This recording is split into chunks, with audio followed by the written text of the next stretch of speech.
साहब, अब हम इस टॉपिक से हटकर जिस सड़क पर सफ़र कर रहे हैं, इस सड़क से ये वीडियो में भी मालूम पड़ रहा होगा कि किस अंदाज से है जो डगमगा रही है, जगह जगह गड्ढे पड़े हैं और लगभग यही सूरत हाल है जो हर जगह की है। आखिर इसका जिम्मेदार कौन है? इस चीज़ का सवाल तो आपको उनको करना चाहिए जो इलाके से एक एमएलए की जगह 4-4 एमएलए चुन करके आए। जी नाज़रीन, अस्सलाम वालेकुम, मैं हूं एजाज कोहली और इस समय मैं नेशनल कॉन्फ्रेंस के एक मजबूत स्टार लीडर के साथ मौजूद हूं जो लगातार खिताई पीर पंचाल के अंदर कैंपेन को संभाले हुए हैं। जोनल प्रेसिडेंट जावेद राना के हमरा हर सभा में ये मौजूद होते हैं। हम जानना चाहेंगे कि किस तरीके से नेशनल कॉन्फ्रेंस की तैयारियां क्या कुछ चल रही हैं और खिताई पीर पंचाल के लोगों का मूड कैसा है। आज़री साहब, आपने वक्त दिया, बहुत बहुत शुक्रिया। नवाज़िश जनाब, बहुत बहुत शुक्रिया आपका। आप बतौर मीडिया इलाकाई मसाइल और हर विषय पे आप बात करने का हुनर रखते हैं। ये भी हमारी खुशकिस्मती है कि आप जैसे नौजवान जिनको हम तलाश किया करते थे कि जम्मू से लाएं, राजौरी से लाएं, कहाँ से लाएं, अल्लाह ने हमें भी अच्छे जो रिपोर्टर दे दिए हैं, अच्छे करस्पॉन्डेंट जो कि बतौर मीडिया इलाकाई मसाइल पर डिस्कशन करते हैं। आपका भी बहुत बहुत शुक्रिया। बहुत बहुत शुक्रिया। आज़री साहब, खिताई पीर पंचाल का क्या अभी मूड क्या है? देखिए, आप की नज़रों के सामने है खिताई पीर पंजाल नेशनल कॉन्फ्रेंस की मजबूती के लिए काम कर रहा है और इस वक्त जो आपने देखी सभाएं देखी, राजौरी में आपने हमारी सभा देखी, डोंगी के अंदर आपने वहाँ नेशनल कॉन्फ्रेंस की हज़ारों की तादाद में रैली जिसमें बतौर मीडिया जनाब भी वहाँ पर मौजूद थे। चारों अतराफ नेशनल कॉन्फ्रेंस जो है वो बड़ी मजबूती के साथ आगे बढ़ रही है। और इधर हम अगर सब डिवीज़न मेंढर की बात करेंगे, ज़िला पुंछ की बात करेंगे, कहीं ना कहीं कुछ इलाकों से ये खबरें मौसूल हो रही हैं कि वहाँ पर नेशनल कॉन्फ्रेंस थोड़ी कमज़ोर है। हालांकि मेंढर के बानिस्बत कमज़ोर है, हालांकि वोट वहाँ ज़रूर है।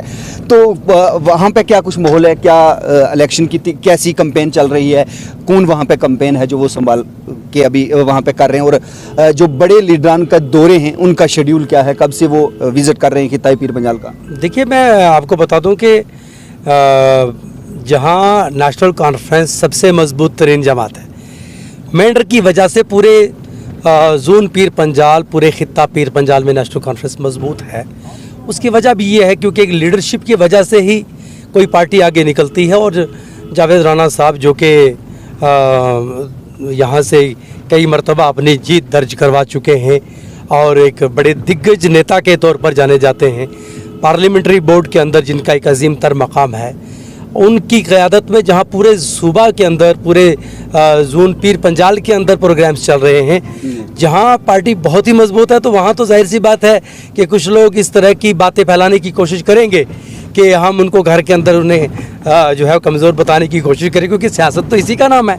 लेकिन दुनिया जानती है कि जावेद राना साहब की क़यादत में नेशनल कॉन्फ्रेंस जहाँ पूरे खित्ता के अंदर मजबूत है, वहीं मेंढर के अंदर एक मजबूत पिलर का काम कर रही है। तो जो स्टार लीडर हैं नेशनल कॉन्फ्रेंस की आला क़यादत है, उनके प्रोग्रामों का सिलसिला है जो खिताई पीर पंजाल में कब से शुरू हो रहा है? खिताई पीर पंजाल में अल्हम्दुलिल्लाह 1 तारीख से दौरों का सिलसिला शुरू हो जाएगा, जिसमें गुज़श्ता रोज़ ही हमने शेड्यूल तय कर दिया, राजौरी का भी तय कर दिया है और फिर मेंढर में उसके बाद उनका खिताब होगा, उसके बाद सुरनकोट और उसके बाद हवेली में उनका खिताब होगा। उसमें कायदे-सानी डॉक्टर फ़ारूक अब्दुल्ला साहब जो है वो इस इलाके का दौरा करने जा रहे हैं, मियाँ अल्ताफ़ साहब के हमरा, और मियाँ अल्ताफ़ साहब होंगे और उसके साथ साथ पार्टी की पूरी क़यादत होगी। तो इंशाअल्लाह ताला आप देखेंगे, लोगों का जज्बा देखेंगे, लोगों का जोश देखेंगे। लोगों के हकीकत ये होती है कि लोग इलाकाई क़यादत के साथ जुड़े हुए हैं, लाल शरीफ के साथ भी लोगों के बहुत ही बड़ा खुलूस है, लोगों का प्यार है, मोहब्बत है उस दरबार के साथ। लेकिन इलाकाई क़यादत चूँकि ज़ाहिर सी बात है कि कोई दरख्त होता है तो छाँव में बैठने की कोशिश करते हैं लोग, और राना साहब ने इलाके के अंदर काम किए हैं, इसीलिए इलाके के अंदर सभाएं हो रही हैं, प्रोग्राम्स हो रहे हैं, मीटिंग्स चल रही हैं। अदरवाइज़ आप देखिए, बड़ी पार्टी कहलाने वाली अपनी पार्टी जिसका नाम निशान नहीं, हालांकि उसके लेजिस्लेचर्स भी हैं, जिसमें उसमें जुल्फ़िकार साहब भी वहाँ से बड़े लीडर हैं, पुंछ से तांतरे साहब का MLA हैं, और उसमें राजौरी से हमारे क्या नाम है कमर चौधरी साहब हैं, और ऐसे बड़ी सारी लीडरशिप है।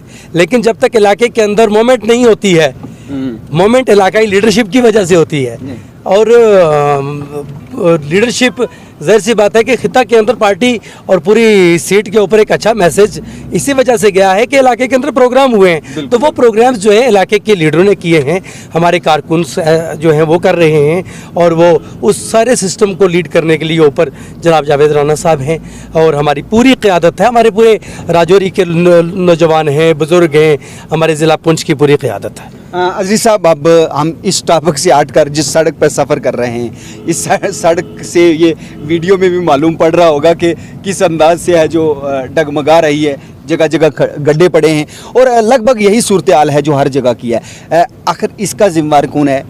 क्यों ये अभी तक डेवलपमेंट है जो वो उस पैमाने की नहीं हुई है जिसकी यहाँ पर ज़रूरत थी? ये बड़ी बदकिस्मती रही है हमारे मेंढर की। मैं कहूँ कि मेंढर में जब भी हमारी सीट जीत करके जीत दर्ज की गई जावेद राना साहब के बतौर, तब जम्मू कश्मीर के अंदर सरकार किसी दूसरी पार्टी की राह करती थी। जिस तरीके से जावेद राना साहब ने इलाके के अंदर रोडों के जाल बिछाए हैं, बहुत बड़ी पैमाने पे, चलो आप मीडिया भी जानती है कि मेंढर में जो है वो एक डिफेंस रोड हुआ करती थी जो मेंढर आती थी, एक यही से ये भी डिफेंस रोड जिस रोड के ऊपर हम सफर कर रहे हैं जड़ा वाले के लिए तो मेंढर है।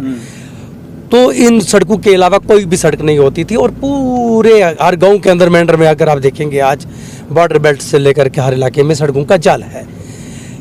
मैं ये कहूँ कि आज 10 साल से यहाँ पर कोई इलेक्शन का कोई प्रोसेस नहीं है, डेमोक्रेसी नहीं है, और यहाँ जितने भी इस चीज़ का सवाल तो आपको उनको करना चाहिए जो इलाके से एक एमएलए की जगह 4-4 एमएलए चुन करके आए, यहाँ पे हमारे बीडीसी साहिबान चुन करके आए, यहाँ डीडीसी साहिबान चुन करके आए। अब यह है कि वो इलाके के अंदर उन्होंने कितना काम किया है उसकी जो है वो आप देखो ना कि सिर्फ़ और सिर्फ हम ये कहें कि नहीं जनाब हम कोई ड्रेन बना लें तो वही बात होगी, नहीं, लीडरशिप का काम बहुत बड़ा काम होता है। और अगर कोई भी लीडर है वो उसकी जिम्मेदारी होती है कि वो इलाके के मसाइल को उजागर करे।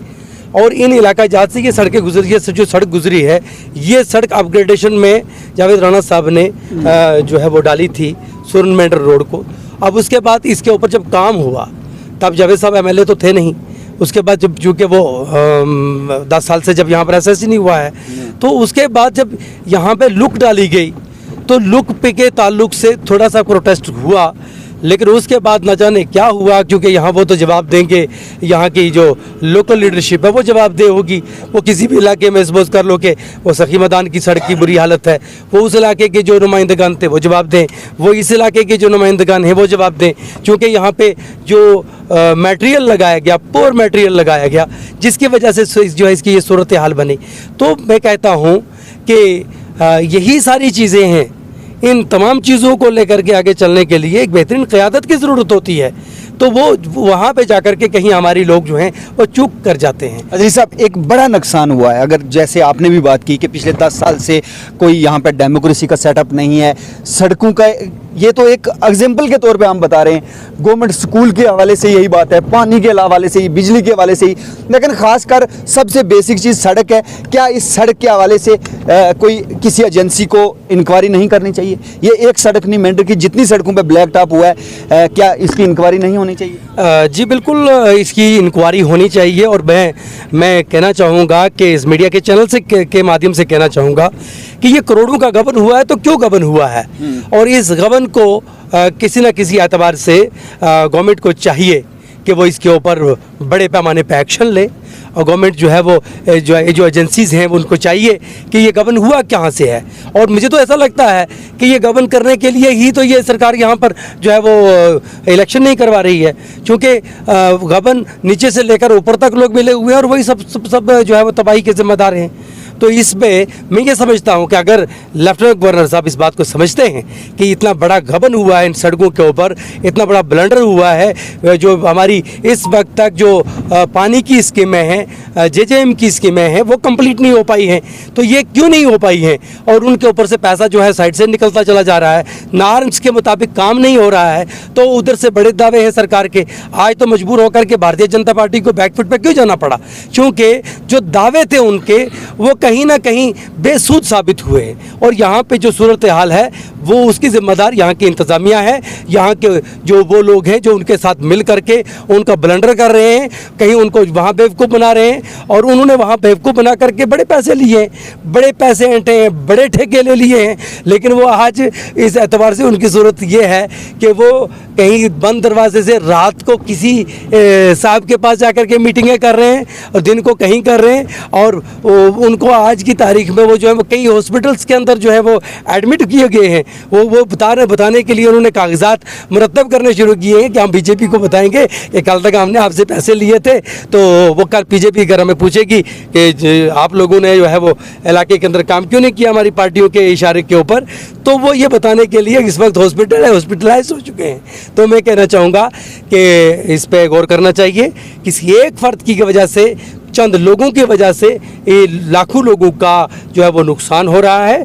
ये इसकी जिम्मेदार पार्टियां भी हैं और ख़ास तौर पे लेफ्टिनेंट गवर्नर साहब हैं, अगर वो इसके ऊपर एक्शन नहीं लेते। बहुत बहुत शुक्रिया वक्त देने के लिए। नवाज़िश। बहुत ही मेन दो टॉपिक थे, एक तो इलेक्शन के सिलसिले से, दूसरा यहाँ की सड़कों के हवाले से। अजरी साहब ने बेबाकी से हमें इस बारे में जानकारी दी और मांग की कि कम से कम इन सड़कों के नाम पर जो ब्लंडर हुआ है इसकी साफ और शफाफ इंक्वायरी होनी चाहिए और जो भी इसमें मुलव्वस पाया जाता है उनके खिलाफ कार्रवाई होनी चाहिए और रिकवरी है जो इस चीज़ की होनी चाहिए कि इस गैर मियारी काम करके आवाम के पैसे को बर्बाद किया गया। अभी के लिए बस इतना ही।